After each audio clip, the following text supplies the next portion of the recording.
বহুতে ভাল লাগিছে আজি এনেকুৱা এটা মানে ৰেংক পায় নীট পৰীক্ষাত তেনে এটা ৰেংক পাই মোৰ বহুতে ভাল লাগিছে। কিমান ৰেংক পাইছে? 629। নাম্বাৰ কিমান আছে? 490।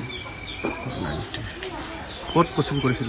মই হোজাইত আজমল সুপাৰফৰ্টিত কোচিং কৰিছিলোঁ। কিমান সময় পঢ়া শুনা কৰিছে? মই এইবাৰ 4th এটেমত পালোঁ হায়াৰ ছেকেণ্ডেৰী পিছত আৰু 3বাৰমান দিছোঁ, 2বাৰমান দিছোঁ। আজি অনুভৱ কেনেকুৱা? বহুতে ভাল লাগিছে। উঠি অহা প্ৰজন্মক কি আহ্বান জনাবা?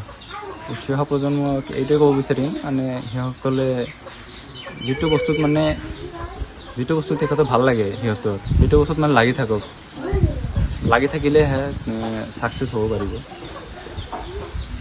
তুমি এজন সুচিকিৎসক হৈ পেলাই অঞ্চলবাসীৰ কাৰণে কেনেকুৱা পদক্ষেপ ল'বা, কি কৰিবা? এনেকুৱা এটা মানে বেকৱাৰ্ড অঞ্চলৰ কাৰণে মই ভাবিম যে যদি কোনো চিকিৎসাৰ ব্যৱস্থা এটা ভাল চিকিৎসাৰ ব্যৱস্থা এটা হ'ব পাৰে তেনেকুৱা এটা ব্যৱস্থা মই যদি তেনেকুৱা ব্যৱস্থাৰ কাৰণে কিবা কৰিব পাৰোঁ বহুতেই ভাল লাগিব। যে মোৰ ল'ৰাই সৰ্বভাৰতীয় নীট পৰীক্ষাত সুখ্যাতিৰে অৰ্জন কৰাত মোৰ খুবেই ভাল আৰু আনন্দ লাগিছে। তেখেতে যে আজি এইখিনি সুনাম অৰ্জন কৰিব পাৰিছে তাৰ কাৰণে মোৰ খুব আনন্দ আৰু সুখ অনুভৱ হৈ আছে।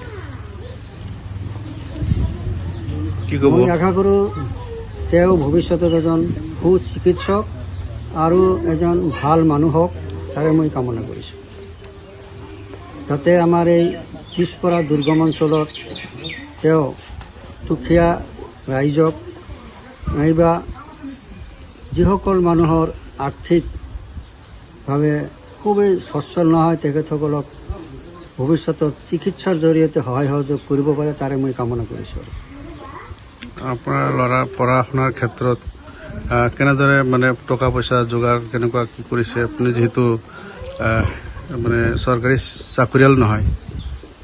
মই এজন বেচৰকাৰী স্কুলৰ পৰা মই অৱসৰ হৈছোঁ আৰু বৰ্তমানে মই এটা ব্যক্তিগত খণ্ডৰ বিদ্যালয়ৰ অধ্যক্ষ হৈ আছোঁ।